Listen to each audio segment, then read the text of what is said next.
I'm Assistant Chief Terry McGrath, Louisville Fire Department. And today we are talking keeping tradition alive. Just had our 10th anniversary of that event here in Louisville. I'm joined today by Chief Rick Lasky. Rick is coming to us from his car, but I'll let him explain to you what that's all about in a little bit. We're here every third Wednesday of the month, so appreciate you joining us today. If you have any questions today or you want to follow us on Twitter, you can absolutely do that. Just use the hashtag FETALK, FETALK. And if you have any questions, you can post them that way. We'd be happy to get to them and try to answer them as they come in. So our guest today joining us to talk about keeping tradition alive, I've got Captain Damion Roberts from the Louisville Fire Department. I've got retired Assistant Chief Doug Swartz from Clearwater, Florida. And I've got Matt White, who's a senior captain with the Houston Fire Department, who helps us out as well at KTA. So before we get into this month's topic, wanted to just visit with Chief Lasky real quick and give us a rundown on FDIC and what else is going on. All right. Hey, it's great to be with everybody again. This could be a great show. Terry, am I not lagging? I just want to make sure I'm good, buddy. Yes, sir. We're working from the car. We got new floors going in and everything else. My office is all tore up, but I'm not driving, as far as you know. It was a huge success.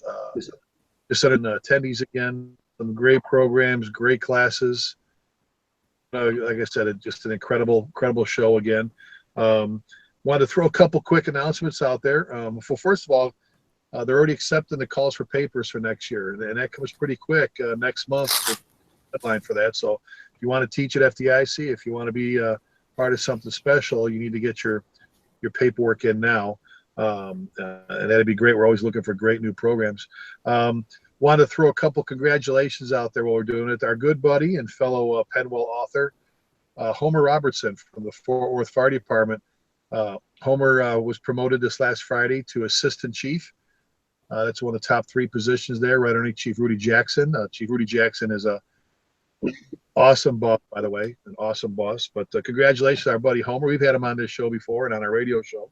And I wanted to congratulate Wade Carroll. Wade Carroll's the new fire chief in Trophy Club, Texas. Wade was the number 2 chief for Mike Starr right next door in South Lake, and he's already been off to a great start. Great boss. Great job in an apartment building, fire through the roof, and they just killed it. They killed the shit out of it. Let me tell you, they did great. And last thing I want to throw out there to you folks is not to get into too many details, but if you could say a little and a big prayer for Chief Bobby Halt and his wife Marcia. To go through a little medical deal right now, but all of us on this show believe in prayer, and if you could say that for Bobby and Marcia, that would be great. But Terry, I'm excited about this. We've got some key people here. Alive, our Pipes, Drums, and Honor Guard Symposium in Louisville has been a huge success. Before we get going here, in my travels, guys, I get a lot of people that get hung up on the word tradition. They complain about the word pride, and they get into the pride's a bad thing, which I believe the pride associated with ownership, not with arrogance, is a good ownership. The other part of that is when they talk about, well, tradition's a bad thing, and well, the tradition of killing doing stupid shit is a bad thing. That goes along with celebrating the lives of those that have committed themselves to a life of selflessness. I think is pretty special. We'll get into the history of KTA here in a second, but the whole idea of keeping tradition, especially when it comes to, in my world, selfishly, me, Rick Lasky, what the honor guard units and the pipes and drums bands do for the fire service, for law enforcement, and for the military, absolutely incredible. Absolutely incredible. Damion and Doug and Matt, I can't thank you enough for what you guys do. Again, let's talk a bunch of stuff and let's jump into it, pal.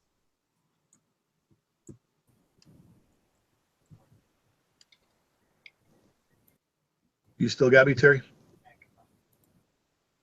All right. Sorry about that. I dropped out. All right, we're good to go, buddy. Okay. So real quick, Damion, who serves as our pipe major here in Louisville, and take this opportunity right at the beginning to kind of, I want to talk about where FDIC or where KTA came from, and it's kind of I guess a unique story, or at least the first year that some guys in Texas got together, and I'd be remiss if I didn't mention the fact that kind of this all came about because of Chief Lasky and kind of that out of the box thinking. And but Damion, tell us a little bit about KTA and how this all came about. Okay, well, thanks for having me on today.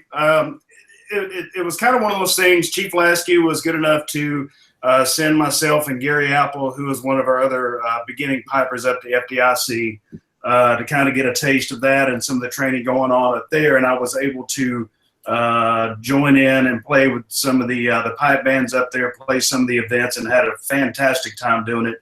And I saw kind of how those guys, me being a newbie, kind of took me under their wing, showed me the ropes, helped me out, and I thought it was fantastic. So when I got back here, I started thinking, man, that would be great if we could do something that's similar to that, with the pipes and drums and with the honor guard. And just so happens next year we go down to the Firefighter Olympics in Austin, and I called around, multiple departments trying to get some pipers together, and got a few from Austin, got one from Houston, Terry Crawford, which most of us know who the old crotchety old guy is. Been around forever, but super good guy. We played the event, and afterwards we started talking about how cool it would be to have a big event and for everybody to get on the same page, stick to the same music, and provide some continuity across the state to where we know whenever we show up for an event, we're playing the same music, we're doing the same thing. So fast forward another year, and we had a very small workshop over 2 days that was out at the amphitheater in Louisville, and we probably had, I don't know, maybe 30, 35 total. And that went over really, really well. And City Hall got word of what was happening, and next thing I know, 2 weeks later, I'm in the city manager's office with Chief Lasky and Chief Brown and Chief Tittle and Miss Barron, who was our assistant city manager at the time. She's now our city manager. And we're talking about how we're going to grow this into a larger event. And 10 years later, this is what we have. So that's kind of a shortened version, I guess. Well, it was just kind of amazing, as it always is. And Terry, Damion being one of Louisville's captains for a long time now, and Terry in your position, that's Donna Barron. I remember Damion. I remember we went in there, and she, when you first came out and you had the guys together, she's like, okay, why don't we cater their lunch for them? And you had the band shell and all that stuff and the amphitheater. And I remember, I'll never forget walking out of her office, and you said, what just happened? and I remember specifically.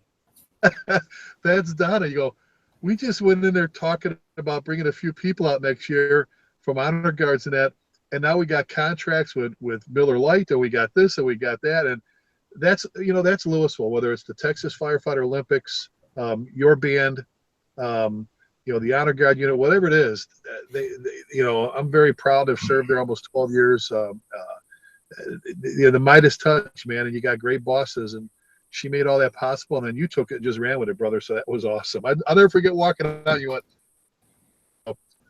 I think I said something. Well, that's Donna Barron. You just, so. Well, I mean, cool.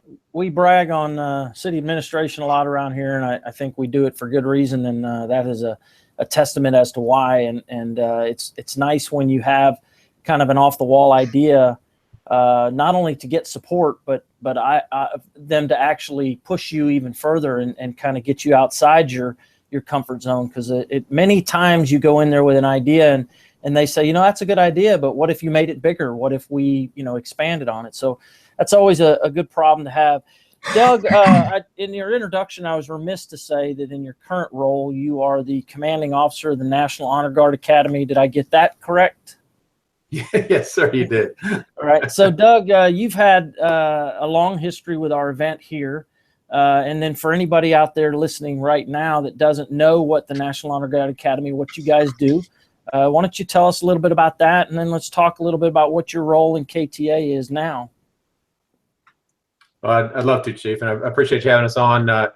And this is an event that we love every year. And I got to go back to the beginnings of this. And Chief, I think I did everything short of kicking your door in. And yeah, I don't know who this joker is from Florida, but he was ready to do some work with you.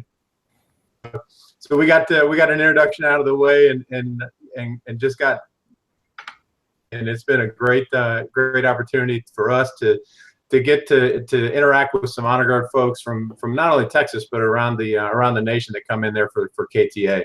So the National Honor Guard Academy. Well, and I got to Damion, throw something out there for Matt and Damion. I know Terry does, but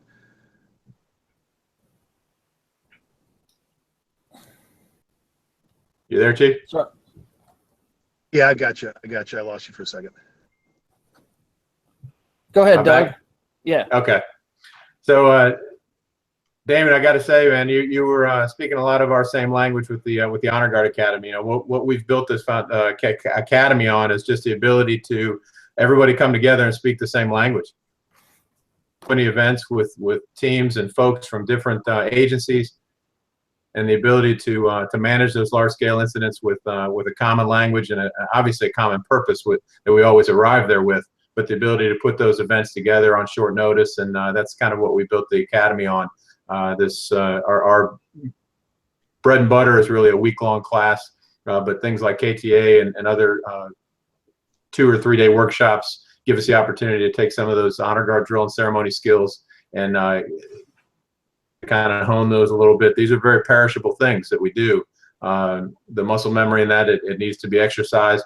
So to be able to expose folks to that, and also just to enlighten them on some of those traditions they may not be aware of. There's a great deal of tradition in public safety and the fire service, as well as law enforcement and EMS, and we want to make sure that we're honoring not only the flag in our states, but also the fallen in a dignified manner, and making sure we're keeping those traditions alive. And one thing we kind of talk about in the academy as well is all those traditions have to start somewhere. And don't be afraid to step out there and embrace new things within your own agencies to build those, to embrace the history and traditions of our past, but also to find new and creative ways to make new traditions as well. Yeah, and you know, Doug, the partnership that we've grown into here, and it's invaluable for on my end, because you guys are absolutely self-sufficient. I correspond with you over a couple of emails, and then you show up there with 6 very talented, very, very dedicated staff members, and absolutely put on a top-notch 2-day training program. So I appreciate that. And just to put all this in context, if people are listening to this doesn't know what KTA is, and I probably should have explained this at the beginning, but this program was put together as a 2-day instructional track in pipe and drums and in honor guard ceremonial procedures. We spend a lot of time talking about line of duty deaths. We spend a lot of time about preparing for the worst. So it's got a very serious undertone to it, but I think we do it in a manner that kind of keeps people motivated, interested, and keeps them coming back. So this event, when it started, we probably, the very first year that we went to the convention center, we probably had about 210 in attendance, and we cap at 300 now. We take 100 in each discipline, so we cap it at 300. We fill up each and every year, which is a good thing. So the growth and the interest in it has been phenomenal. And what's most impressive to me is that this event, for instance, this year we had about 27 different states represented here in Texas. And within Texas itself, we had about 40 cities represented. But the out-of-state people are what interest me the most, only because, they come from far and wide, and we get them from the tip of the East Coast in New Hampshire, and we get them from the tip of the West Coast and to Washington State. So it's interesting because Louisville, Texas is 100,000 people, and early on in this endeavor, we had a lot of people take a chance on this and say, this is something I want to go try. Now the cost is good. When we did that, and that was kind of one of Chief Lasky's goal in the very beginning of this, and that is to try to keep it at a minimal cost for attendees. because we don't do this to make money. We do this because we absolutely believe in it, and so that's important to keep in mind.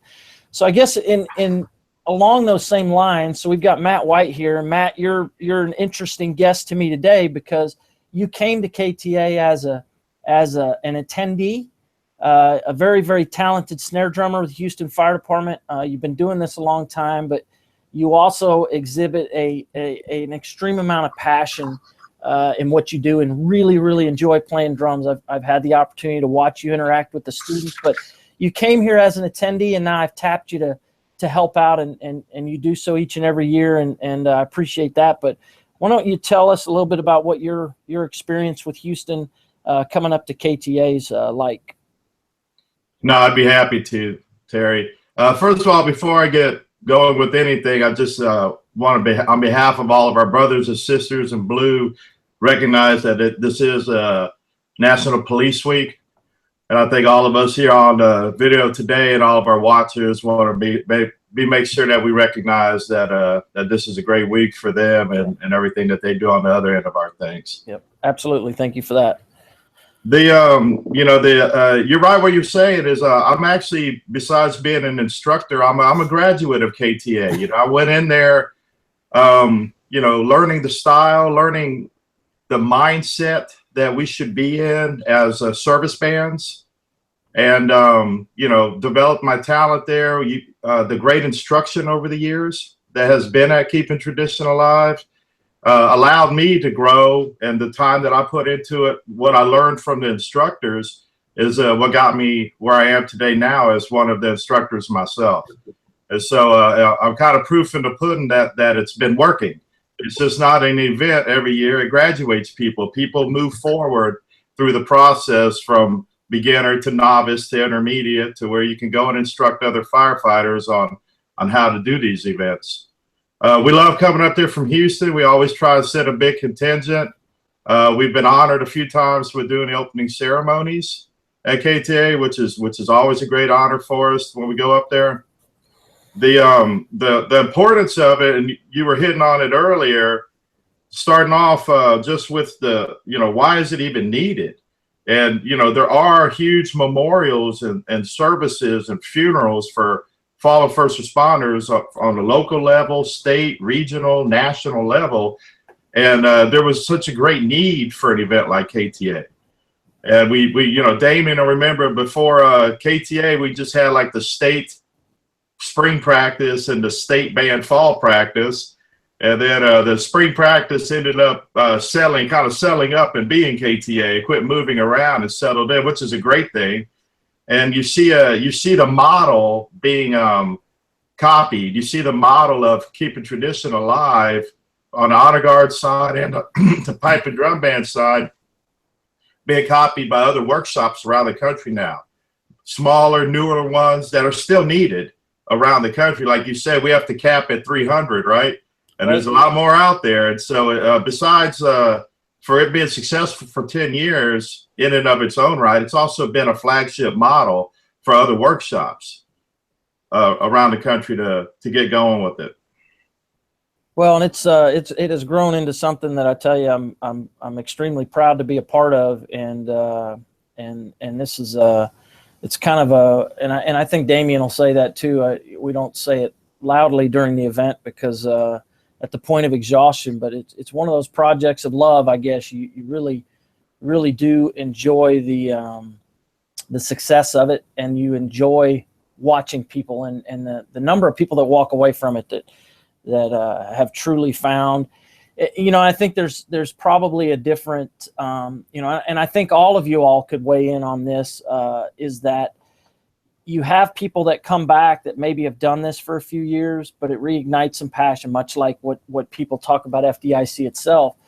But, and then the new people that come in, because, firefighters, I think, are a tough group to get into something like this because you're proud and you don't want to get in there and look silly. And I always tell people there's not a better environment to learn in than what KTA is, because it is so casual. But yet everywhere you turn, there is somebody who can help you. And that's not just the staff that we have, but it's the firefighter standing next to you that will look over and go, no, here, try this, and that is the true magic of what we have going down here, and that's a tribute to every single person involved. Damion, going back to when we started the band in Louisville, and of course, again, we used some pretty creative funding sources to get this thing going. Was the city of Louisville has 3 landfills within its boundaries, and part of what they did in City Hall is there are fines that go along with operating the landfills because of environmental issues or whatnot. So the fines that come into the city, they were kind of earmarked for specific things. One of those things that those fines were used for was for cultural art endeavor within the city. And that's originally where, and Chief, refresh me on this, but that's originally where part of the funding came from to start our band, was using some of that funding to try to help get this thing going. Isn't that right, Chief?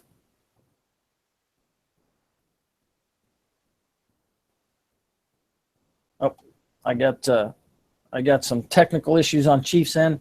Damion, along those lines, when we started our band, how challenging is it? Because that's probably a question we get associated with KTA a lot is, hey, we're starting a band, so how do we do this? And I know you have probably counseled more bands and more prospective bands across this metroplex in the state of Texas than anybody, because all the questions I get, I send them to you. But talk a little bit about that. What's the challenge of starting the group and getting off on the right foot? I think the biggest challenge is the commitment and, making sure that everyone that wants to be involved has that commitment. They've got the passion for it and they're going to follow through with it. One thing with learning a musical instrument, if you've ever tried to learn one, we all know that it's extremely challenging. It takes a lot of time to practice. I've been a musician since I was age 10. I played a lot of instruments, and this was probably the hardest instrument I've ever had to learn how to play. It's kind of like juggling and wrestling an octopus at the same time. But at the end of the day, once you make it through, everything is great. Now, when we started and we started taking lessons in 2004, there were very few bands around. So I had very little to draw from. So we kind of, we were kind of going just on instinct and trying to figure things out. As things progressed over the years, bands started popping up. I taught several pipers in the area. We've got several bagpipe instructors here in Dallas that have kind of taught a lot of the area bands. The biggest thing was just having that support. And I think the KTA is kind of the model for support for everyone to kind of join together, be on the same page and have that continuity. But as far as getting a band together now, I think it is a little bit easier because we have so much access to other bands and SOPs and ways to get bands started either on YouTube or some kind of internet page. I think today is much easier, but at the end of the day, whoever is going to join in the honor guard or join in the band or be a part of it still has to have that commitment, put forth the effort, and make sure they get that practice in, because we want to be the best we can be, sound the best we can whenever we are there for the family, because that's ultimately what we're here for. And once you get to that point, it's kind of, it's kind of going to different events like the KTA and things like that to keep you motivated, keep you practicing throughout the year, and to kind of keep that spark ignited so you continue for that commitment. You continue for those families, and you continue to represent the fire service in a positive way. Hey, Doug, I'm interested because the honor guard track of what we do down here, it can be challenging for us because I think you touched a little bit on it before, but it's muscle memory and it's skills that you not just have to learn the skills, but you got to practice. It's like anything else in this business. It's hard sometimes to motivate yourself to go out and say, well, I'm gonna pull cross lays today for an hour because it's pulling cross lays, and we can easily say, well, we've done that before, and I generally have that down. But I mean, we all know that in the honor guard side of things, especially when it comes to a line of duty death, you can't wing it. You can't just hopefully have been exposed to a YouTube video of how to conduct a ceremony or a procedure. So on the honor guard side of things, how do we motivate people, and how do we keep those fires burning? Because what I tell people to come back to KTA, it's a perfect 2-day refresher. And it may be something that you've done before, absolutely, but it's a great refresher for you. But sometimes, that's a hard, I don't know, a little bit of a hard sell sometimes, and to keep people motivated in the honor guard. Well, Chief, I think some of that comes back to what Damion just hit on. That's getting the right people involved from the ground level. That commitment that he spoke of, the ability to have the right people involved that are going to be commitment. When you make an investment in them, whether it's a member of the band or a member of the honor guard, you're making a financial investment in them as a department. But you're also making an investment in their soul, if you will, because they really need to get it. And things for the right reason, and that ability to get out there and practice, pull those cross laser, in this case, draw those salutes or fold the flag, do those things on a repetitive basis. We talk about in our week-long class, we're not going to be able to teach you this muscle memory in a week. We certainly aren't going to be able to do it in that 2 days that we have them in KTA, but you're absolutely right in the fact that we've got to be able to touch it now and again and do those that muscle memory just to get the repetition in place. We get one chance to get this right. And a lot of times that one chance comes when we are performing at our most exhausted emotionally, physically. We're not in a good place either, because this could be someone that we're honoring that we know as well.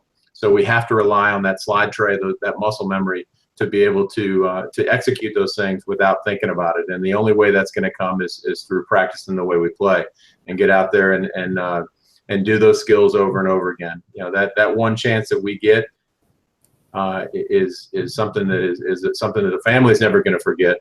But again, getting the right people involved from the beginning that make it a little bit easier to get out of the recliner and go pull those cross laser, in this case again, to get out of that recliner and fold the flag once in a while, to be able to get some practice in there, to know that the payoff for that is something that's invaluable. And that's, again, getting the right people involved. Those folks are doing it for the right reasons. And you're right, we've got folks that are coming back to KTA year after year. It's funny, some years early on, we saw come out there, and the first couple sessions on the second day would be a little sparse because the pub crawl the night before long. But I'll tell you, consistently, those teaching sessions on both the pipe band and the honor guard side, those people are there for the right reasons. They're there to learn. They want to take advantage of that practice session, and we encourage them. This can't be the only time you do it, but it is a perfect opportunity if we're doing the same skills over and over again. And we try and shake things up a little bit, but to keep things interesting. And we talk about that when we leave the class or when we leave KTA too. And one of our instructors, Hal Grout, that is with us at KTA quite a bit, his favorite charge as he sends that class out says, listen, you're going to go back and not everybody's going to have that same fire in their belly that you have right now. Don't let anybody take that passion away from you, and continue to fuel that fire away from things like FDIC or KTA, so that we can maintain that tradition and that honor that we want to display. Hey, Chief, I wanted to say, obviously, we when you retired from Louisville, we got together and decided that we wanted to do something to kind of continue your how important this event is to us, and obviously you I don't know that it would have happened without you and your vision and your ability to get things done. But we did a Chief Rick Lasky Leadership Award that we give out to Pipe Drum Honor Guard at the event every year. Doug Swartz was honored with that award this year, but on your behalf. But I know that KTA is something that you have always spoke passionately about. I know that we get a lot of information requests because of what you talk about and things that the positive things you have to say. But what I guess overall, what is KTA to you? What is that? what's the drive or the passion for you in KTA? Well, I appreciate that, Terry. Let me just double check. You got a good signal with me because I've never had my iPad overheat before, but I guess you're not supposed to leave your iPad on your dashboard of your car in the sun. Yep, looks good. Well, and then secondly, I just wanted to, before we get into that, Terry, Doug, can you see this? Can you see this, Doug? Next to me, okay? I can, sir. I can. So for those and of I've been us, thinking I would have had it here today. you know, and Matt, you'd appreciate this. You know, we're down in Florida, and every time Doug's folks lead off a class or a seminar down there, pretty much when they step it off, I think her name's Jamie, right, Doug? Jamie from the Tampa Zoo comes over with a bald eagle. She participates in uniform. It's just freaking incredible. And there used to be that commercial, that insurance commercial. I should have bought the Falcon, and I'm like, no, I should have bought the Eagle. So that's the only thing where Doug, you know, sooner or later we're going to get an Eagle at KTA. But Terry, you know, honor guard, pipes and drums, the whole keeping tradition alive, and things to me is simply that it's the honor associated with some pretty incredible people that do what they do. You know, it's not just about, you know, people, they think of honor guards sometimes and pipe and drum bands as very sad because they associate them with funerals, which, you know, you guys do what you do to pay tribute to some pretty special people when, God forbid, we lose them, whether it's in the line of duty or off. But on the other hand, some of the music's just incredibly beautiful. The ceremonies that the honor guards, the units touch off, I think it adds, that needs to be there. It shows the honor that's associated with the people, again, who have dedicated their lives to that of selflessness. But none of this happens. What we're trying to do, I'm pretty proud of the fact, and I'm going to speak very selfishly about my home state now, Texas, is I think we've got more honor guard units and more pipes and drums bands than the majority of the other states. And that's because of the hard work, guys. Terry, I've said this before, the work that you put in behind the scenes, you know, it's just incredible. You still have me? I just want to check with you. Yes, sir. But the work that you put into it is just, it's phenomenal. And then, you know, Damion took the whole band thing from nothing, from zero, from nothing, and ran with it. And then our honor guard unit, through the help of Doug, which I say in every single class I teach, the best honor guard unit, the best instructional school is the one through the National Honor Guard Academy, you know, with Doug Swartz and his folks. Nobody does it better. I remember, Damion, you know, the first time you and Gary and Todd played was at one of our awards banquets, and everybody, are they ready? I heard, no, they're not ready. They're not ready. And I remember, you know, Don Shannon, our honorary pipe major, when he started playing from behind the curtains and everybody turned around and we had the whole church full of people and they opened up the curtain. He came walking out. And as much as we all love Don, and we do love Don, disappointed, they're like, oh, it's Don. He came all the way up to the front as he's playing. He looked at me, he winked, and then he stepped off to the side, and then they pulled the curtain, and you threw your back there. And I remember people crying. I remember seeing Captain Chris Kirk, just sobbing. It was just, you know, just absolutely incredible to put the band together like that and its first performance in front of several hundred people. You know, the same thing, the first time our honor guard worked, Doug, was for the retirement of Captain Butch Flanagan, a 35-year captain, an incredible leader. And I'm very proud of the fact that as everybody was walking in, it was silent. The only cell phone that went off was my wife's cell phone to the YMCA by the Village People. So that was a classy touch from the Lasky family. But just, you know, like I said, you guys are easy to brag about. What you do, again, with those two units, with the bands and with the honor guard units, is just phenomenal. They're absolutely phenomenal. You know, I can't think of a better way to step off any conference besides a chaplain leading us with invocation, leading us off with a prayer. to start things off with a presentation of our colors, to have the bands play. Terry and you know what Damion and Doug have done at the end of the week with the end of the conference with bringing everybody together, because a lot of pipes and drums bands don't practice with honor guard units the other way around. To be able to do that and give people that exposure is just incredible. So my hat's off to you. I'm very proud, and it's just phenomenal what you guys do. Well, it's been like I said, I enjoy the event as much as I get stressed out, but it's only because I want everyone to, you know, I used the slide a couple of years ago, showing some military vehicles that were lined up in a straight line. Anyway, it's kind of an inspiring looking picture, because I think of the person that was tasked with doing that. And so when it comes to KTA, I know that everyone shows up here to hone skills for a very, very, very serious reason. So I want the event to be successful. I want it to operate very efficiently, and I want everyone to leave here and be wowed at the fact that it all went off without a hitch, and they got everything plus some that they came here and were expecting. Well, and I've got a question for Matt first, if we could, and then throw it to Damion for his view as well. And Doug kind of explained this a little bit earlier.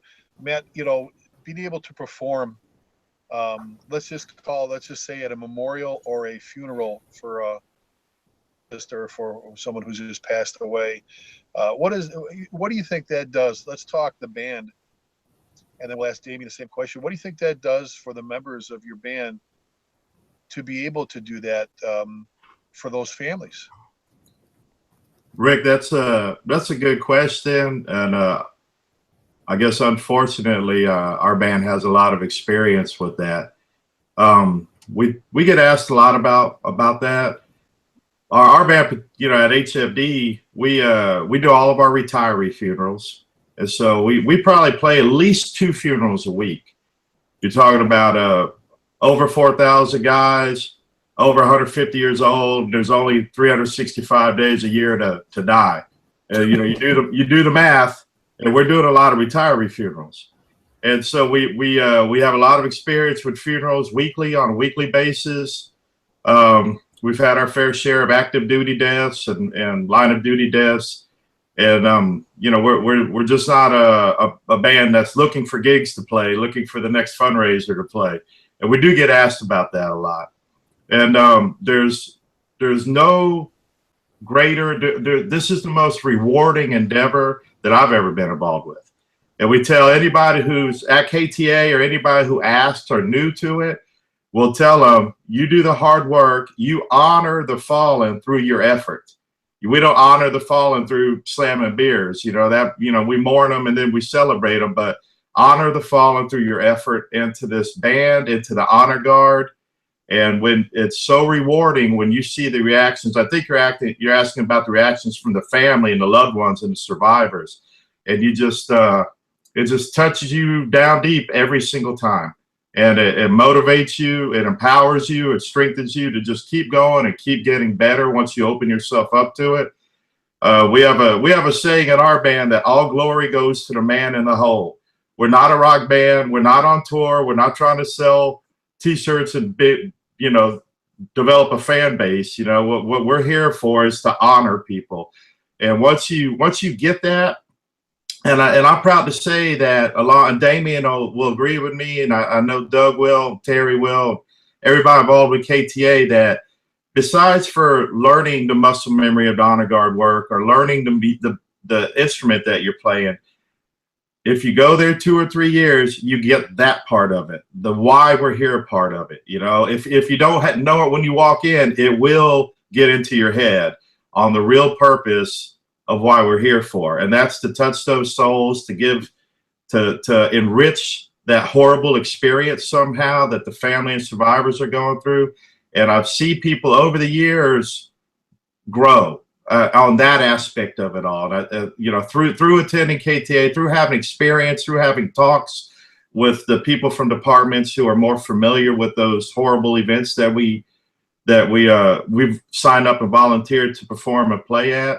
and it is touching. You're absolutely right. There's nothing like it. It's very rewarding, and it's a driving force too. And I'm glad you asked that question. Well, and it's just, Damion, same thing. Just to touch on Matt just talked about it. Doug did earlier, but the first time you played at a, and I'll just call it, whether it was a memorial or funeral, emotion that had to be running through your body, to be able to show that respect for someone had to be incredible. It was, and I know for myself and for the rest of the members of the band, anytime that we can give back to the fire service and we can give some closure to the family, it's a very, very proud moment for us to do that. Obviously, we would rather be somewhere else celebrating something, but when it comes down to it, it's a way for us to give back to the family and for us to, like I said, give back to the fire service. And Matt, I know you can attest to this. The Houston Pipes and Drums have been together for what, 21 years? 21 years. 21 years. Our band's been together for 12 years. And it's been amazing to see the progression just over the last 10 years of what funerals used to be like versus what they're like now, and the amount of preparation and the commitment of the band and the number of people that we actually have show up to play.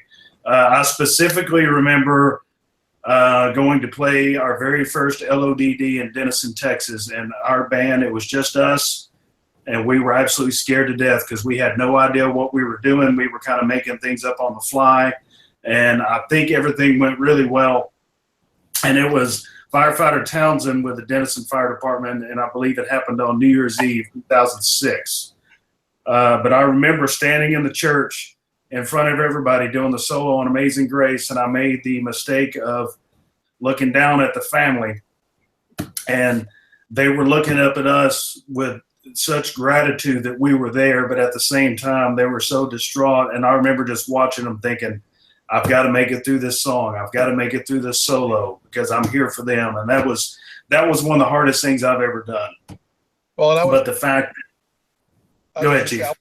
I was the lead funeral chief on that one, Damion, and you guys were incredible. And the father of the firefighter who had passed was a member of the fire department. He actually, I think, drove the first driving pumper at that fire. And I remember that very well. And you guys did a phenomenal job.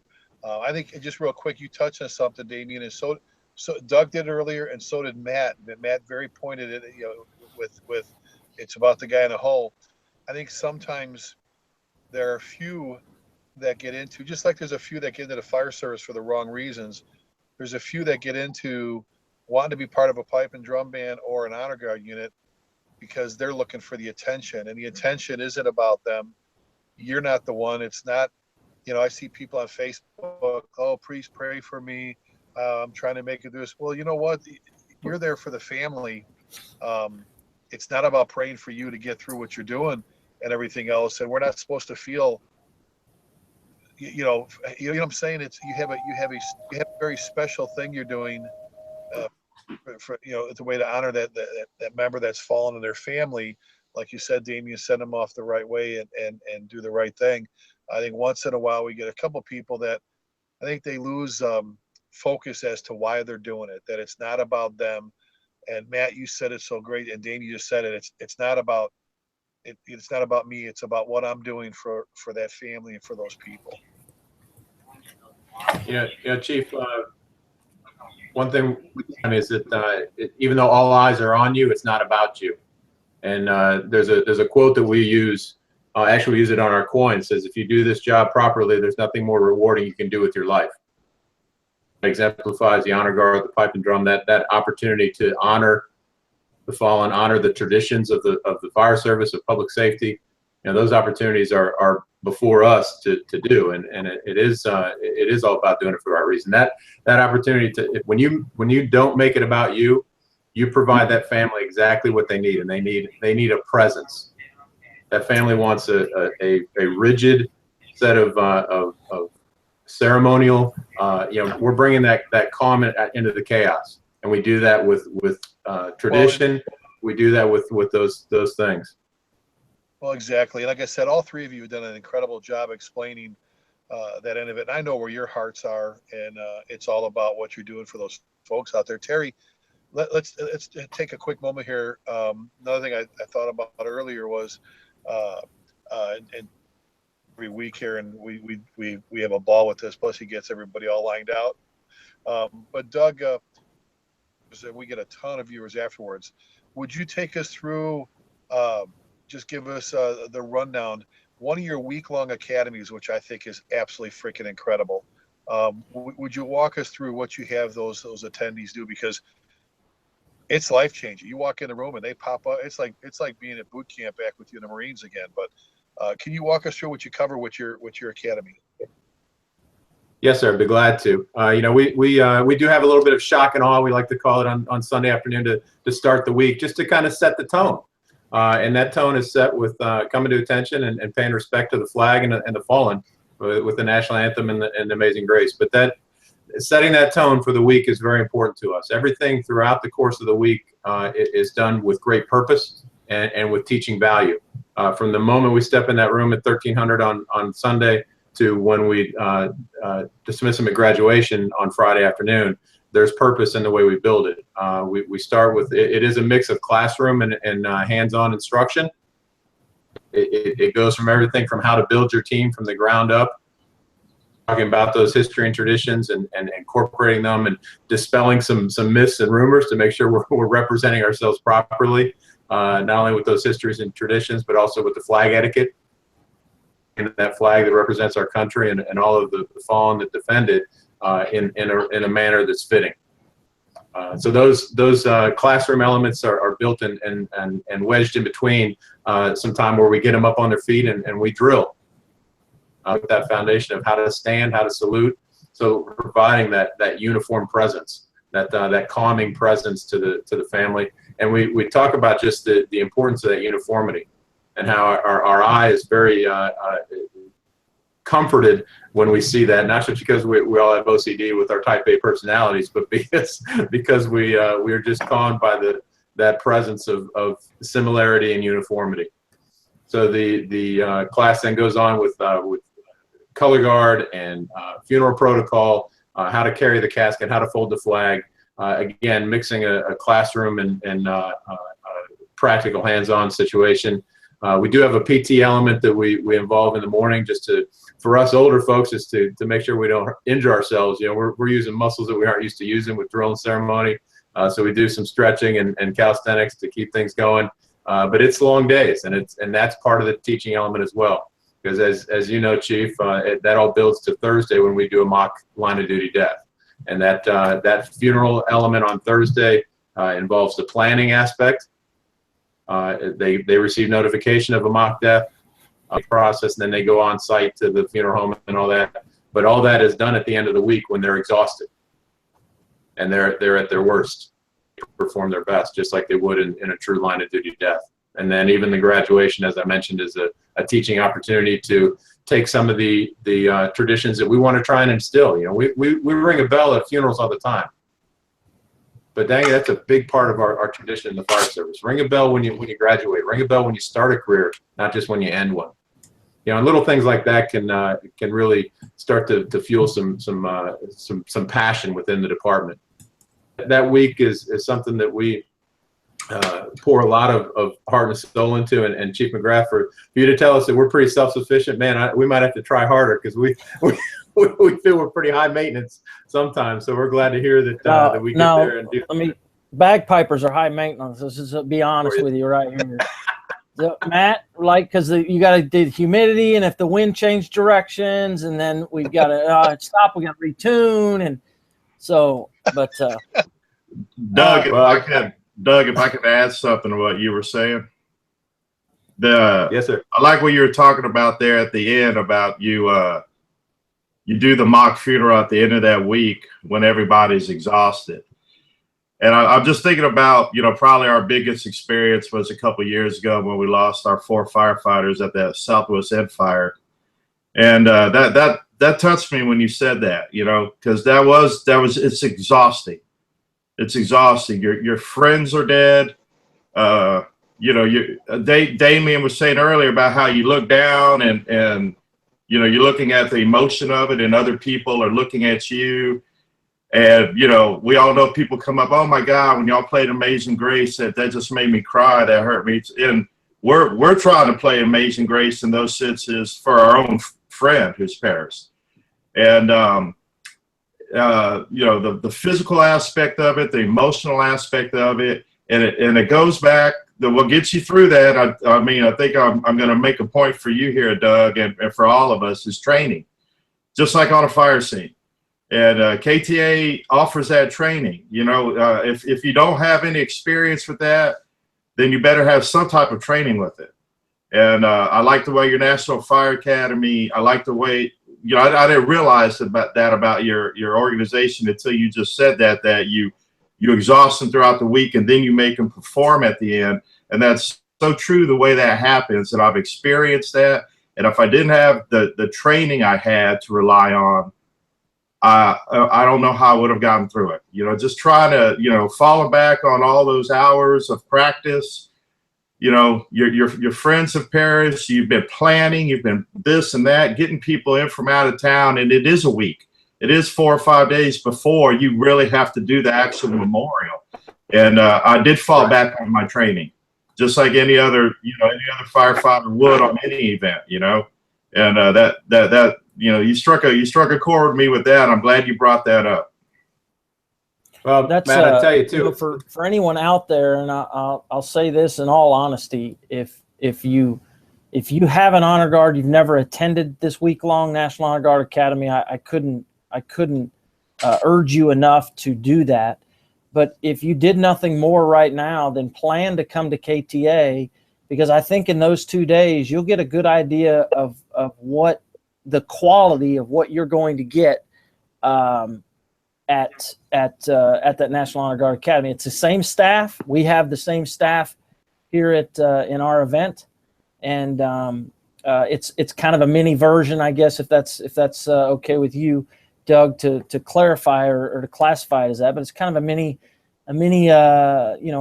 academy, if you will, and a good chance for you to get.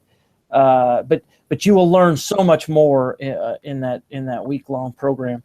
You know, Matt, something this year that I saw, and I always catch just little things that intrigue me, I guess, about the event.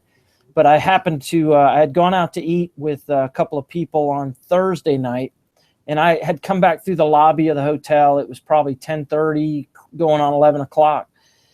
There was, I don't know, I think 8 of you drummers, snare drummers, sitting around the table in the lobby of the hotel playing.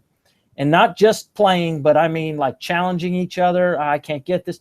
And it was our lead drum instructor who you know, to have access to somebody like Jim Kilpatrick or Andrew Hanoiki to sit down and actually have almost individual attention from.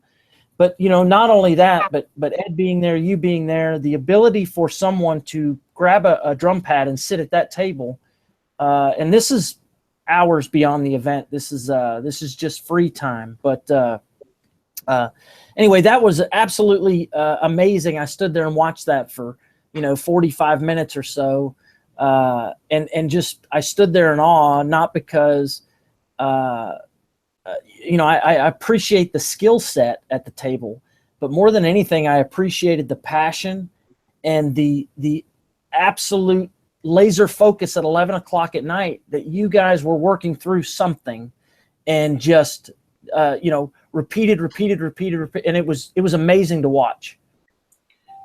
That's another great thing about KTA is that the length and the roads, the effort that the instructor, the staff is willing to put forward. A lot of people went out that night. That's a social night. We understand that. And so some of the students chose not to go out and do that and to stay and get in extra work. And we were going to be there for them to do that with them. Everybody went out and got a quick bite and then came back and sat around the table and started playing. And then some of them went out on the pub crawl, and then as soon as they got back, they went and put their stuff up, came back and sat down with us. And but I do got to admit something, Terry, is I know you were in the lobby area by us, and that's where the snare drums were. And we were exhausted.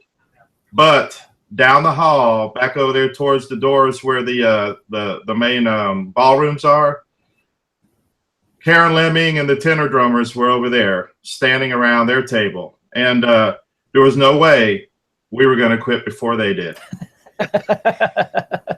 So we were looking over there that as long as they were going to be out there working, we were going to be out there working. And so there's a little drum rivalry there too.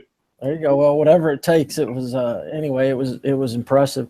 We're getting to the close of this, and I do want to say I appreciate each and every one of y'all's time, and I hope that this has been a valuable experience for you as well. But anyway, I sincerely want to thank you for joining us today. Next year, this has been great, Chief. This has been an hour-long infomercial on our event, and man, you can't beat that. But next year, what do we decide on, Damion? It was May 10, 11, wasn't that it? Yes, 10th and 11th. Yeah. So May 10th and 11th, registration usually starts in January, but put it on your calendar. It truly is a great for the money. This year we charge $70 per attendee, and with that you get breakfast and lunch for 2 days, and we'll pick you up at the airport and drop you back off, and all those sort of things. So it truly is a unique, one-of-a-kind event.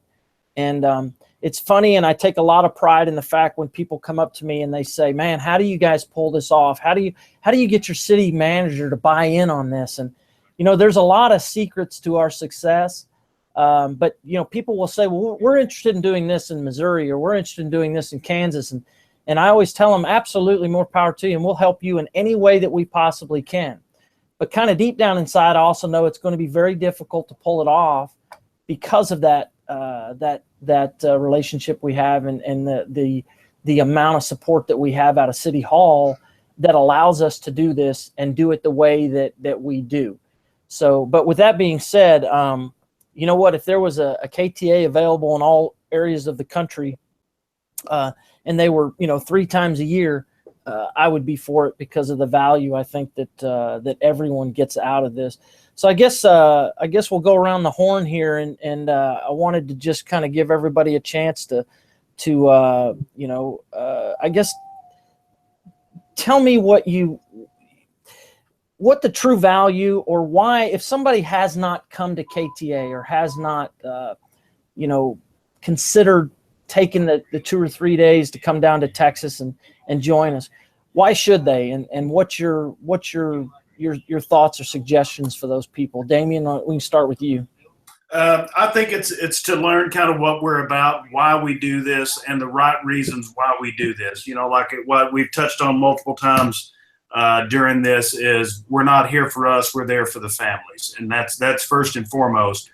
Secondly, it's a way to network with other bands and other members and find out maybe how they operate their band or how they operate their finances. We're very fortunate that we are funded, but not all bands are like that. In fact, very few are funded. They're either funded by the association or through fundraisers.